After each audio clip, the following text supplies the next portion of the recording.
بسم اللہ الرحمن الرحیم۔ رب العالمین کا کرم ہے، اسی کا فضل ہے کہ محرم الحرام کی ابتدا ہی نماز مغرب سے ہوئی۔ اللہ رب العالمین پورا مہینہ بلکہ پوری زندگی ہمیں پانچوں نمازیں باجماعت ادا کرنے کی توفیق عطا فرمائے۔ بسم اللہ، درود پاک، لا حول ولا قوت الا باللہ، یہ عظیم نعمتوں میں سے ایک نعمت ہیں، اور خاص طور پر آیت الکرسی۔ یہ فرمایا گیا کہ ہر نماز کے بعد جو آیت الکرسی کی پابندی کرتا ہے مرتے ہی جنت میں داخل ہوگا، لیکن یہ پابندی ہر کسی کو نصیب نہیں ہوتی۔ یہ انبیاء کو، صدیقین کو، صالحین کو اور اللہ کے ولیوں ہی کو عطا کی جاتی ہے۔ نماز کے بعد آیت الکرسی پڑھ لینا، تو ایک تو نماز کی پابندی اور اس کے بعد آیت الکرسی کا نصیب ہو جانا انبیاء کا طریقہ ہے، ان کی خاصیت ہے، صدیقین شہداء کی خاصیت ہے، اللہ کے ولیوں کی خاصیت ہے۔ یعنی اگر ہم نماز کی پابندی کر لیں اور ہر نماز کے بعد آیت الکرسی پڑھ لیں تو اللہ تبارک و تعالی اپنی ولایت عطا فرمائے گا، مرتے ہی انسان جنت میں داخل ہو جائے گا۔ الحمدللہ ہمارا یہ درس ترتیب وار ہے۔ 29ویں پارے کی آخری سورۃ المرسلات کی 7 آیات مکمل ہوئیں۔ آیت نمبر 8 سے درس کا آغاز ہے۔ پچھلی آیات میں قسم کھا کر یہ کہا گیا کہ قیامت ضرور واقع ہوگی۔ اب قیامت کی علامات کیا ہیں، قیامت کی نشانیاں کیا ہیں، قیامت کے دن کیا ہوگا، تو ارشاد فرمایا فَإِذَا النُّجُومُ طُمِسَتْ، تو جب ستارے مٹا دیے جائیں گے۔ نجوم، ستارے، طُمِسَتْ کسی چیز کو مٹا دینا، طُمِسَتْ ستارے مٹا دیے جائیں گے۔ مراد یہ ہے کہ جب قیامت قائم ہوگی ستارے بے نور ہو جائیں گے، اور بے نور ہونے کے بعد ان ستاروں کو جھڑا دیا جائے گا، یہ گریں گے۔ ابھی اللہ کے حکم سے رکے ہوئے ہیں بے شمار ستارے، یہ جھڑیں گے، یہ گرنا شروع ہو جائیں گے۔ یہ سورہ انفطار میں فرمایا اذا السماء انفطرت واذا الکواکب انتثرت، اور جب ستارے جھڑ پڑیں گے، ان کی روشنی ختم ہو جائے گی، یہ جھڑ پڑیں گے، گریں گے اور یہ ختم ہو جائیں گے۔ تو فرمایا فَإِذَا النُّجُومُ طُمِسَتْ، تو جب ستارے مٹا دیے جائیں گے۔ وَإِذَا السَّمَاءُ فُرِجَتْ، اور جب آسمان پھاڑ دیے جائیں گے۔ فُرِجَتْ رکھنے پڑ جائیں گے، انہیں پھاڑ دیا جائے گا، ابھی تو آسمان قائم ہیں، آسمان پھٹ جائیں گے اور آسمان بھی گر کر فنا ہو جائیں گے۔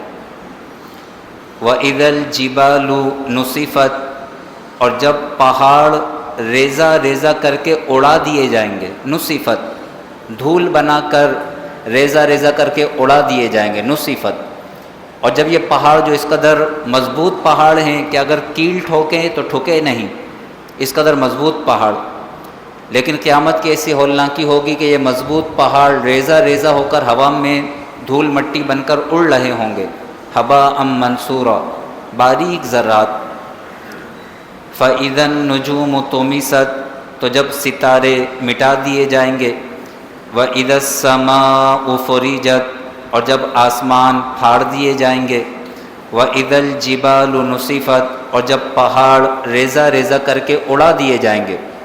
میدان محشر قائم ہوگا، اور پھر تمام رسولوں کو، تمام انبیاء کو جمع کیا جائے گا، اور ہر نبی اپنی امت پر گواہی دیں گے۔ اللہ تبارک و تعالی نے ہر نبی کو اپنے امتیوں کا یہ علم عطا فرمایا ہے کہ کون سا امتی کافر ہے، کون سا مومن ہے۔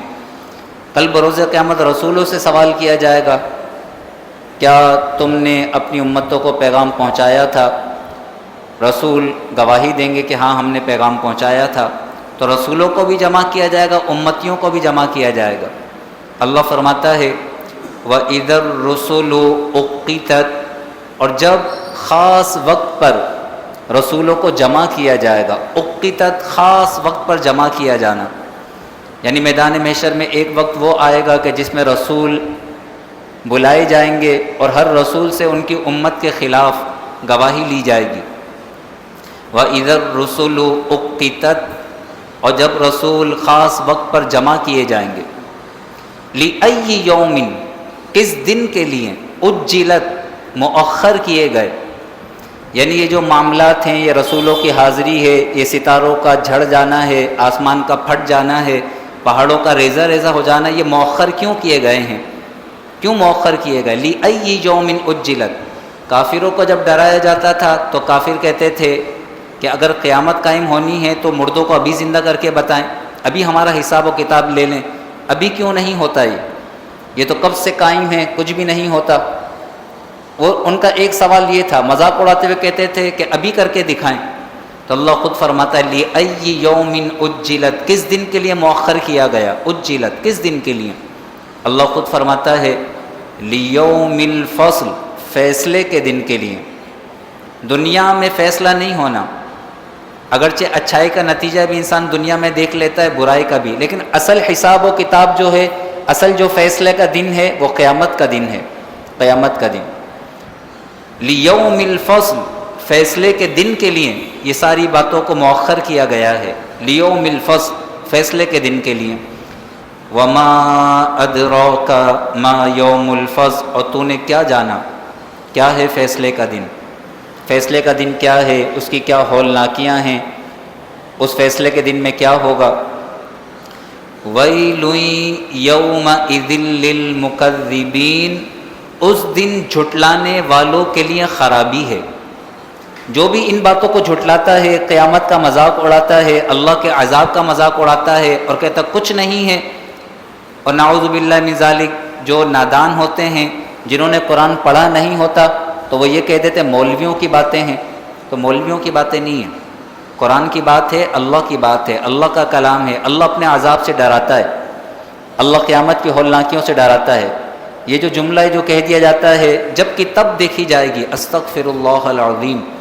حضور علیہ الصلوۃ والسلام قیامت کے خوف سے زاروں قطار رویا کرتے، زاروں قطار رویا کرتے قیامت کی ہولناکیوں کی وجہ، اور فرمایا جو میں جانتا ہوں اگر تم جانتے تو زیادہ روتے کم ہنستے، کہ حضور علیہ السلام اپنی آنکھوں سے جہنم کو دیکھا ہے، جہنم کے عذابات دیکھیں، تو جہنم کے عذابات حضور نے ملاحظہ فرمائے تو حضور زیادہ رویا کرتے تھے۔ تو یہ جو ہے کہ جب کی تب دیکھی جائے گی، ایسا نہیں کہنا چاہیے، یا قیامت کو ہلکا لے انسان، اگر قیامت کو ہلکا لیا اور مذاق اڑایا تو ایمان ضائع ہو جائے گا۔ اللہ فرماتا ہے وَمَا أَدْرَاكَ مَا يَوْمُ الْفَصْلِ، تو نے کیا جانا کیا ہے فیصلے کا دن۔ وَيْلٌ يَوْمَئِذٍ لِّلْمُكَذِّبِينَ، اس دن جھٹلانے والوں کے لیے خرابی ہے، ویل ہے، ویل۔ ویل کے لغوی معنی تو ہیں تباہی، بربادی، خرابی، ویل۔ جیسا حدیث میں آتا ہے ویلک، تیری تباہی ہو، تو تباہ ہو جائے، ویلک۔ ویل، ویل معنی تباہی، بربادی۔ لیکن فرمایا گیا کہ ویل جہنم کی ایک ایسی وادی ہے کہ جہنم کے دوسرے طبقات خود اس وادی سے پناہ مانگتے ہیں، ایسے عذابات ہیں، اتنے سخت عذابات ہیں ویل کے اندر، جہنم کی ایسی خطرناک وادی ہے۔ تو جو قیامت کو جھٹلانے والے ہیں، یہ آیت بار بار آئے گی، وَيْلٌ يَوْمَئِذٍ لِّلْمُكَذِّبِينَ، بربادی ہے، تباہی ہے، ہلاکت ہے اس دن جھٹلانے والوں کے لیے۔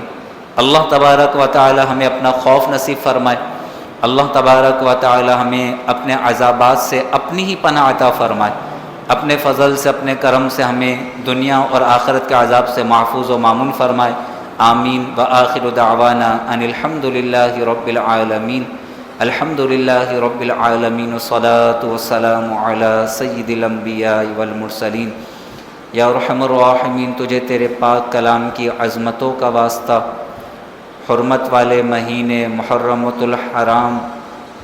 الحرام کی حرمتوں کا واسطہ، اے مالک سیدنا فاروق اعظم کی عدالت کا واسطہ، شہدائے کربلا کی شہادت کا واسطہ، ہماری، ہمارے والدین کی، ساری امت مسلمہ کی بخشش و مغفرت فرما۔ اے مالک ہم پر خاص فضل و کرم نازل فرما، ہمیں ہمیشہ ہمیشہ کے لیے تیری رحمت عطا فرما، تیرا کرم عطا فرما، تیرا فضل عطا فرما، یا ارحم الراحمین، رزق حلال وسیع اور آسان عطا فرما۔ ہماری اور تمام مسلمانوں کی تمام پریشانیوں کو دور فرما۔ اس وقت جتنے مسلمان جہاں جہاں آفت زدہ ہیں اے مالک پریشانیوں کا شکار ہیں، تمام آفتوں کو تمام مصیبتوں کو دور فرما، ہمیں سچی پکی توبہ کی توفیق عطا فرما، توبہ پر استقامت عطا فرما، ہمارے دلوں کو قرآن کے نور سے روشن و منور فرما، ہمارے ملک پاکستان کو استحکام عطا فرما، ہمارے ملک پاکستان پر خیر اور برکتوں کا نزول فرما۔ اے مالک جتنے کرپٹ حکمراں ہیں ان کرپٹ حکمرانوں سے ہمیں نجات عطا فرما، عوام کے ہمدرد، عادل، انصاف پسند، اچھے حکمراں عطا فرما، عاشق رسول حکمراں عطا فرما۔ اے مالک قرضوں کے وبال کو ہم سے دور فرما، اور جتنے قرض میں مبتلا ہیں تمام کے قرضوں کو دور فرما، ہمارے رزق حلال میں برکت وسعت عطا فرما، تیرے سوا کسی کا محتاج نہ فرما، غیر کی محتاجی سے محفوظ و مامون فرما، ہمیں ہمیشہ ہمیشہ کے لیے نیکیوں بھری تیرے قرب والی زندگی عطا فرما، ہم سب کو تیرا قرب خاص عطا فرما، ہم سب کا خاتمہ ایمان اور عافیت کے ساتھ نصیب فرما۔ حضور علیہ الصلاۃ والسلام نے امت کے لیے جس خیر کا سوال کیا اے مالک اس خیر کی خیرات ہم سب کو عطا فرما، جن شرور سے پناہ مانگی ان تمام شر سے ہمیں پناہ عطا فرما۔ ان اللہ وملائکتہ یصلون علی النبی یا ایہا الذین آمنوا صلوا علیہ وسلموا تسلیما۔ اللہم صل علی سیدنا ومولانا محمد وبارک وسلم۔ دل کی گہرائیوں سے دعا فرمائیں، جتنے بیمار ہیں اسپتالوں میں زیر علاج ہیں، آئی سی یو میں ہیں، ایک بھائی محمد علی وہ 11 دن سے آئی سی یو میں ہیں، یا ارحم الراحمین تمام کو صحت تندرستی عافیت عطا فرما، جتنے مریض آئی سی یو میں ہیں اے مالک جلد شفا عطا فرما، صحت عطا فرما، جتنے گھروں میں اسپتالوں میں زیر علاج ہیں اللہم اشفی انت الشافی لا شفاء الا شفاؤک شفاء لا یغادر سقما۔ اللہم صلی وسلم وبارک علی سیدنا ومولانا محمد بن عبد اللہ ما ضاق امر الا وفرجہ اللہ وعلى آلہ وصحبہ وبارک وسلم۔ اسأل اللہ العظیم رب العرش العظیم ان یشفی کل المسلمین آمین آمین۔ سبحان ربک رب العزة عما يصفون وسلام على المرسلين والحمد لله رب العالمين بحق لا إله إلا الله محمد رسول الله۔